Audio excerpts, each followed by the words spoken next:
Llena tus ojos de ilusión, decía. Vive como si fueras a morir dentro de 10 segundos. Es una frase de Ray Bradbury en Fahrenheit 451, cerca del final del libro.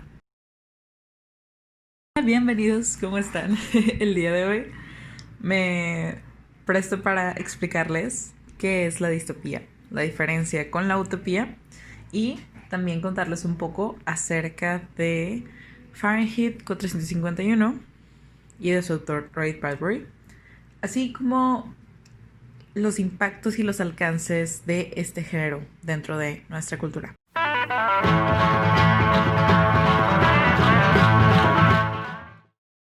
La distopía y la utopía son términos que naturalmente se oponen. Las raíces griegas de estas palabras vienen a traducirse literalmente como el lugar del mal y el lugar del bien, aunque en algunas traducciones se toma como lugar inexistente. La utopía tiende a ser una versión positiva de un mundo futuro ideal e irrealizable, mientras la utopía tiende a ser una versión de la sociedad sometida en el futuro bajo extremos negativos, pasando a través de una serie de traumas físicos o psicológicos donde esto provoca alienación moral. Como dato, el término utopía fue acuñado por Tomás Moro en 1516, durante el Renacimiento, en un libro homónimo acerca de una isla imaginaria con un sistema político, social y legal perfecto. Las sociedades distópicas aparecen en muchos subgéneros de ficción y a menudo se utilizan para llamar la atención sobre la sociedad, el medio ambiente, la política y la economía, religión, psicología, ética, ciencia o tecnología. Algunos autores usan este término para referirse a sociedades existentes, muchas de las cuales son o han sido estados totalitarios o sociedades en un estado avanzado de colapso. Otros de los peligros que se tienden a abordar son los relacionados a la ciencia y la tecnología, la desigualdad social, la dictadura corporativa o la guerra nuclear. Usualmente, como referentes en la literatura moderna del siglo XX, los mayores exponentes de este género literario dentro de la ficción son George Orwell con 1984, Aldous Huxley con Un Mundo Feliz y Ray Bradbury con Fahrenheit 451. Fahrenheit 451 toma su nombre de la temperatura a la que arde el papel. Esta historia comienza con la narración de un hombre encantado por la manera en la que el fuego consume a su paso y el placer que ello le provoca. Pero antes de que te puedas seguir dando cuenta qué es lo que sucede, la historia te informa lo que provocó esta brillante llama. En esta historia, Ray Bradbury nos relata un mundo en el que los libros son vetados en cualquier ámbito, y el hecho de poseerlos, o siquiera leerlos, está prohibido sin excepción. El protagonista es Montag, parte del grupo de bomberos de la ciudad que se encargan de provocar el fuego, y por ende destruir cualquier vestigio que quede relacionado con los libros, desde las últimas bibliotecas públicas hasta los ejemplares que le pertenezcan a individuos. El personaje empieza a dudar del rol de su empleo y las razones de este mismo, lo que da pie a que la historia plantea un interrogante interesante. ¿Cómo podemos conservar nuestra mente en una sociedad en la que la individualidad, la curiosidad y la libre elección se ven castigadas llevándolas a conseguir convertirse en cenizas? En esta realidad, los medios de comunicación masiva tienen control absoluto a través de un monopolio de la información, inhabilitando así la opción del pensamiento independiente. Es imposible pensar cuando te ves bombardeado de publicidad en el metro, abarcando las paredes, en casa. La esposa de Montag está conectada constantemente todo el día a la radio y la mayoría de las paredes de su hogar se encuentran atiborradas por pantallas.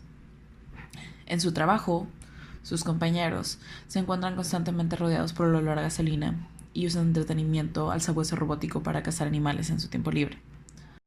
A la hora que los llaman, los bomberos utilizan vehículos con forma de salamandra para destruir con fuego aquellos edificios que albergan libros.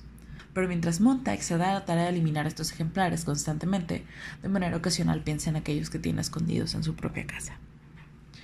De manera gradual, Montag empieza a cuestionar la razón de ser de su trabajo y nota que siempre se sintió incómodo, pero no podía llegar a describir sus emociones en una sociedad en la que tener palabras impetuosas, impresas y encuadernadas arriesgaban tu propia existencia.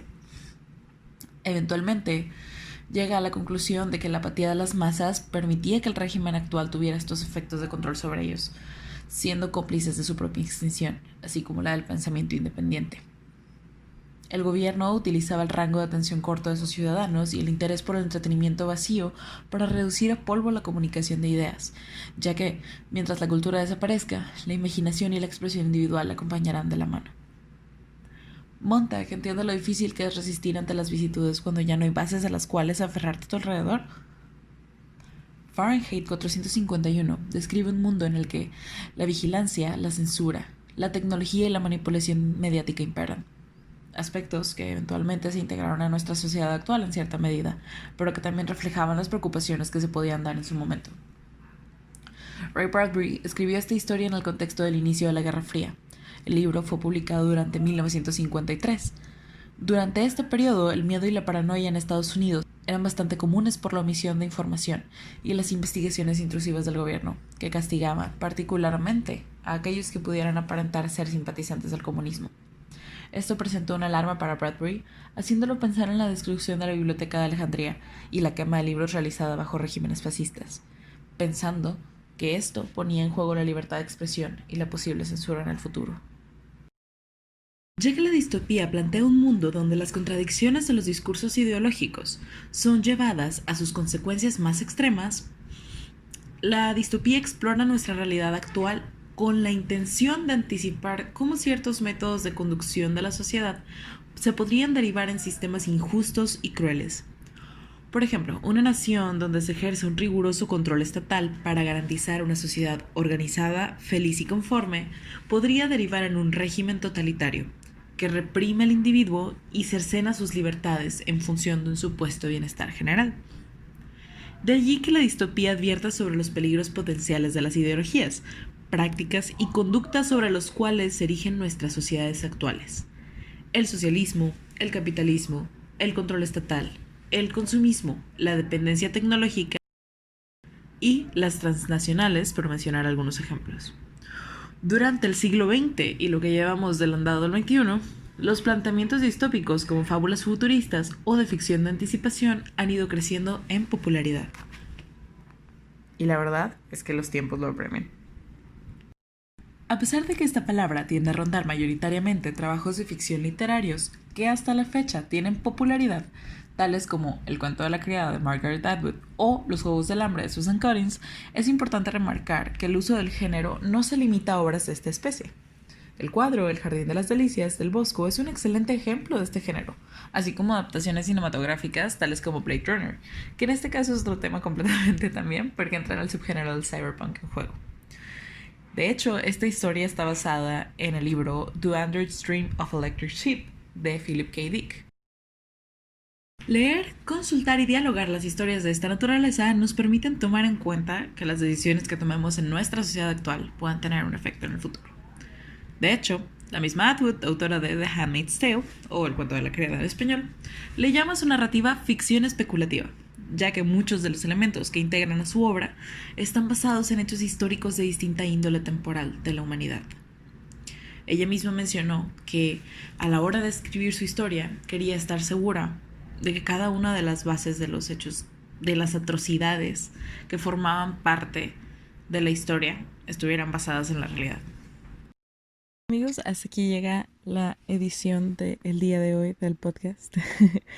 Si tienen algún comentario o alguna duda, lo pueden dejar aquí abajo de la cajita de descripción. Les recomiendo muchísimo este libro que comenté acerca de Ray Bradbury, el de Fahrenheit, para quien no lo ha leído y quien ya lo leyó, pues le puede dar una releída. La verdad es que es una obra corta, pero es un roller coaster emocional, entonces lo recomiendo al 100%. Y también deja mucho espacio para pensar al final, ¿no? Entonces creo que vale mucho la pena compartir este tipo de obras y estar constantemente al tanto. Cualquier cosa, pues saben dónde encontrarme. Muchas gracias por escuchar.